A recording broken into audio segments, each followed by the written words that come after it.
कार्यक्रमाचे अध्यक्ष सन्माननीय सोनवलकर सर, त्याचबरोबर या कार्यक्रमाचे प्रमुख पाहुणे आदरणीय घोरपडे सर, त्याचबरोबर आपल्या शाळा व्यवस्थापन समितीचे अध्यक्ष आमचे मित्र श्री मदने सर, त्याचबरोबर जिल्हा परिषद प्राथमिक शाळेचे मुख्याध्यापक बल्लाळ सर, त्याचबरोबर विठ्ठलनाना पैलवान गडवी, आमचे मदने सर आणि या शाळेचे मुख्याध्यापक, सर्व शिक्षक बंधू आणि भगिनींनो, या ठिकाणी आजचा कार्यक्रम आहे. आपली शाळा छोटी आहे आणि या छोट्याशा शाळेमध्ये आपण हा कार्यक्रम साजरा करत असताना आपणा सर्वांना माहिती आहे की हा कार्यक्रम थोडासा भावनिक असतो, मात्र एका दृष्टीने आनंद देणारा आहे. कारण आता जीवनात एका तुम्ही पुढच्या टप्प्यामध्ये प्रवेश करत आहात. वय वर्ष 16 आहे आपलं आणि 16वं वर्ष हे अत्यंत धोक्याचं असतं, कारण ह्या वयामध्ये आपलं आयुष्य बदलू शकतं, बिघडू शकतं, चांगलं घडू शकतं, वाईट घडू शकतं. आणि म्हणून आपण एका चांगल्या दिशेनं जाण्याची गरज, चांगल्या मार्गदर्शनाची गरज आपल्याला या वयामध्ये आवश्यक असते. आणि म्हणून वेळोवेळी आम्ही तुम्हाला त्याचे मार्ग सांगत असतो, दिशा सांगत असतो, चांगल्या गोष्टी तुम्हाला सांगण्याचा आम्ही प्रयत्न करत असतो. म्हणून आपण चांगल्या व्यक्तीचा आदर्श या काळामध्ये घेतला पाहिजे.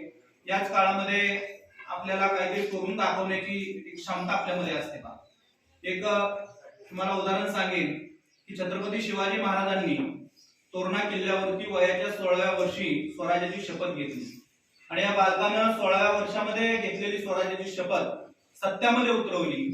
त्याचबरोबर संत ज्ञानेश्वर महाराजांनी ज्ञानेश्वरी कितव्या वयामध्ये लिहिली तर 16व्याच वर्षामध्ये लिहिली. सचिन तेंडुलकर हा एक खेळाडू 16व्या वर्षी भारताच्या संघामध्ये दाखल झाला.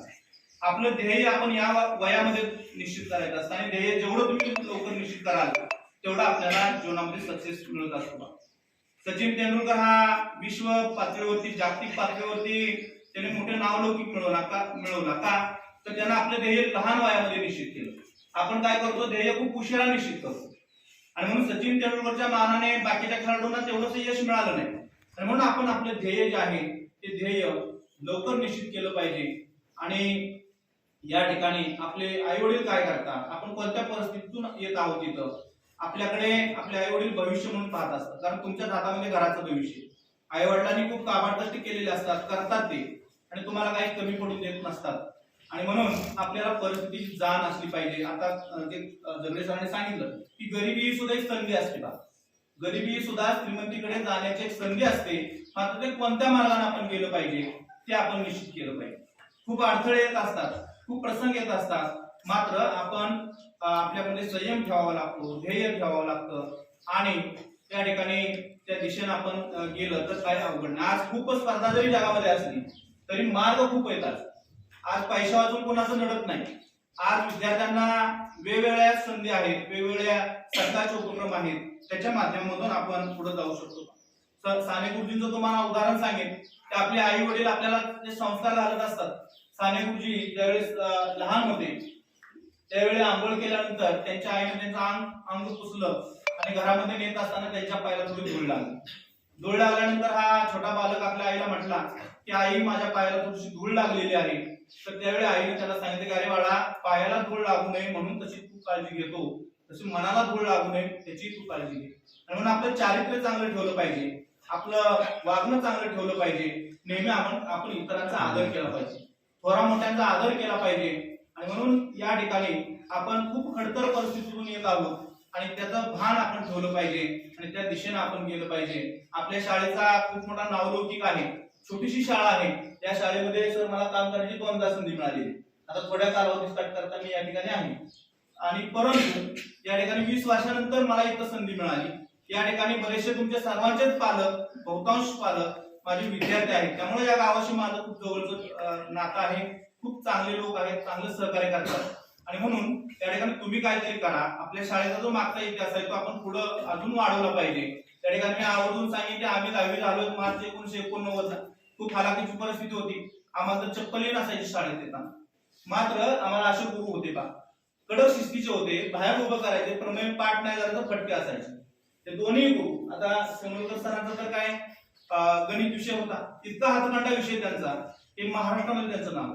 त्यानंतर आपले घोरपडे सर खेळाडू होते, उत्कृष्ट खेळाडू, आणि अध्यापन तर सांगूच नका. आमच्या गावामधल्या कितीतरी पिढ्या त्यांनी अशा घडवलेल्या आहेत. माझ्या बॅचच तुम्हाला थोडंसं उदाहरण सांगेन. तर आम्ही 10वी पास झालो, आम्हाला कुठं जायचं काय सांगायचं नव्हतं कोण. मात्र आमच्या 1991च्या बॅचची मुलं आज 25 ते 30 मुलं प्राथमिक शिक्षक आहेत. आम्ही 4-5 जण माध्यमिक शिक्षक आहेत. एक संपत खराटे कलेक्टर आहे, अंबादास कदम MD डॉक्टर आहे, खूप मोठा दवाखाना आहे त्याचा कुशगावमध्ये.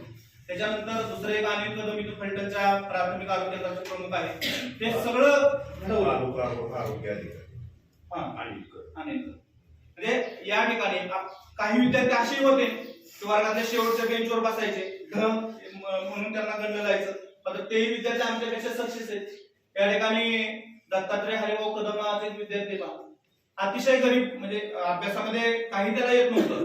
मात्र घरच्या परिस्थितीने तो मुंबईला गेला, 200 रुपये हजेरीने एका ठिकाणी काम करू लागला, आणि नंतर तो ट्रान्सपोर्ट मध्ये आता एवढं त्याचं नाव आहे मुंबईमध्ये.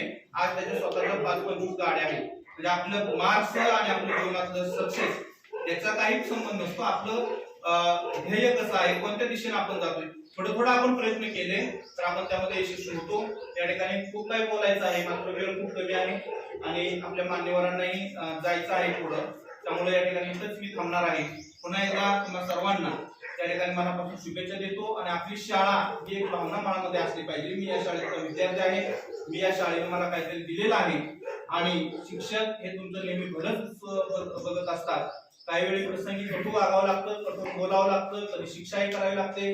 आता त्याच्यामध्ये आमच्या अंतःकरणामध्ये एकच उद्देश असतो की या मुलांनी काहीतरी करावं, चांगलं करावं, शिकावं, हा उद्देश असतो.